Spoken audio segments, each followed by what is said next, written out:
Okay, so there have been many videos on YouTube about spina bifida. And a lot of them are painting spina bifida in this glorified light of happiness and rainbows and unicorns.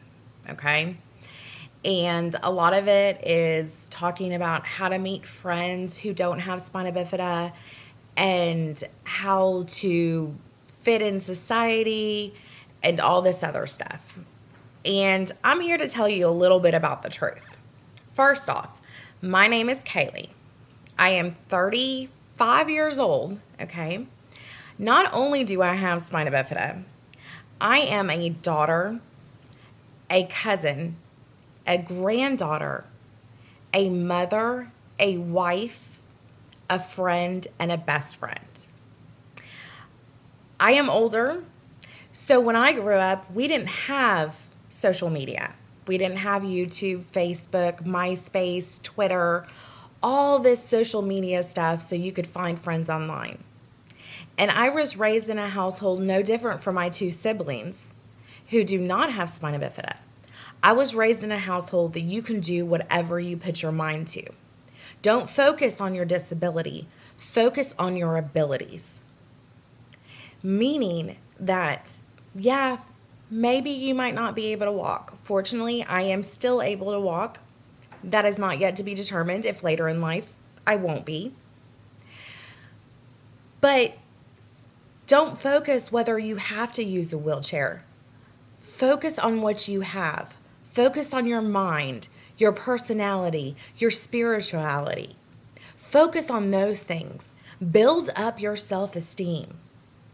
To find friends that you have things in common with, not your disability. Find friends that you have things in common with, whether it be church, whether it be the nerdy stuff like I like Doctor Who and Comic-Cons and playing games, board games. Yes, still at 35, I played board games with my husband. Love them. Find things that make you you besides your spina bifida, because spina bifida does not make you who you are. God made you who you are. He gave you a mind. He gave you a personality. He gave you a life that, yes, there comes challenges. But those challenges are to make you a bigger and stronger person with a bigger and stronger personality. Do I have friends with spina bifida? I do. I met them on social media just recently.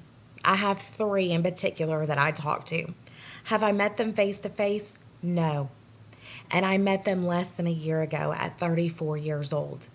I have been so far in this life, in my life, going through college, going through school, getting married, having a baby, having a stepdaughter that I am so blessed to have, without people with spina bifida behind me as my friends. I had nobody to relate to.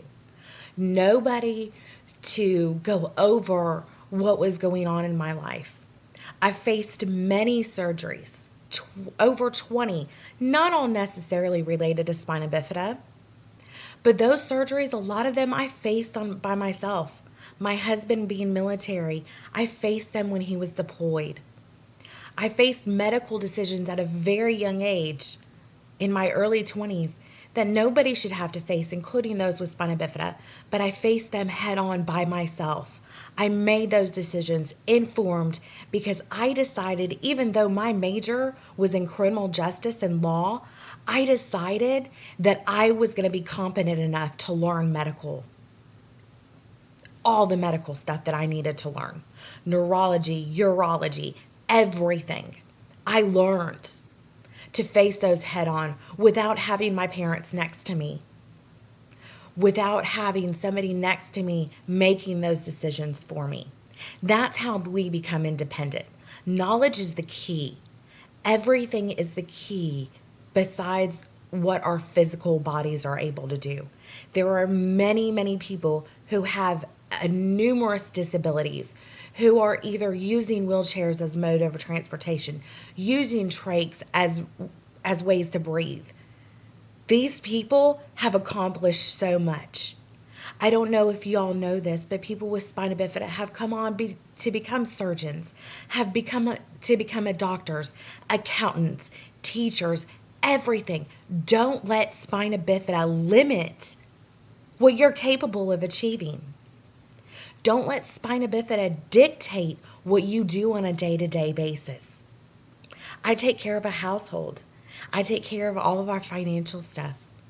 I have a job. I have so much to take care of, so much underneath my belt, including my medical stuff, but I don't let it define me, because if I did, I'd be stranded in my house, dwelling on the negative. And that's not a way to lead a life. That is not a way to keep going in this world. And that is not what your parents nor your friends want from you, regardless if they have spina bifida or if they don't. They want you to grow. They want you to go out. They want you to receive your education. They want you to do the things that they know you're capable of doing.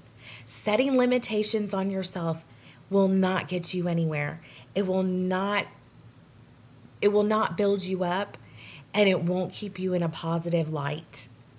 What we need to do as spina bifida adults, especially those over 30 who did not grow up with this social media and this negative effect and this woe is me attitude, we need to teach these young people, the young ones coming behind us, on how to build ourselves, on how to have them grow personally, intellectually, socially, and how to be successful in this life and make a better path for those with spina bifida behind us. Spina bifida is a birth defect that forms within the first 28 days of conception.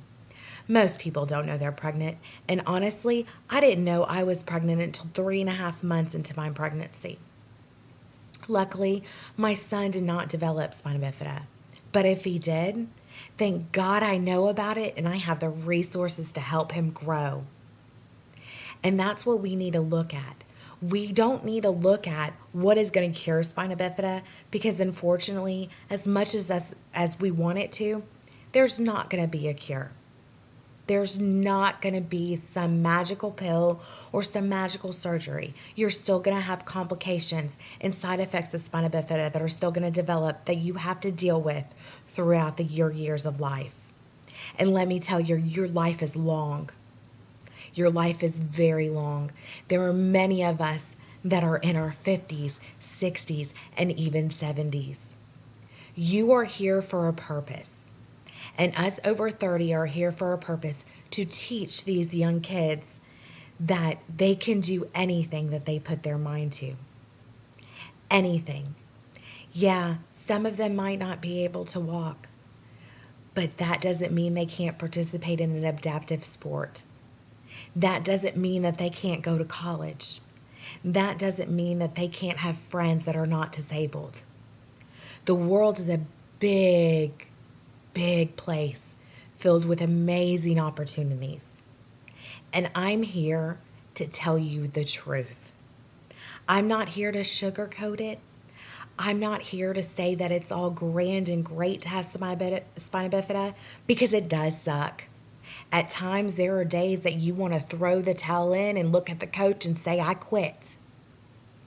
But those are the days that you look deep inside yourself and you find that strength, even the little bit of it, and you push through to push past what all the doctors have said you couldn't do, to push past whatever your parents said you might not be able to do.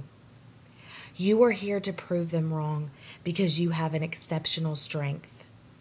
And those over 30, I encourage you, please start mentoring these young kids. Please get the negativity out of them. Please show them the possibilities and everything that they are capable of doing. Don't sugarcoat it with rainbows and unicorns and butterflies. This is not a Lisa Frank coloring book. This is life. And these are things that they are able to do. They have to look past everything and look at the light at the end of the tunnel to see that they are capable of everything. I hope y'all enjoy this video. I hope to do more for you. Comment and let me know. And I hope to see some of you at the Spina Bifida National Conference, because I would love to talk to you and show you ways of accomplishing things that you think you might not be able to. Because let me tell you, you can. Have a good day.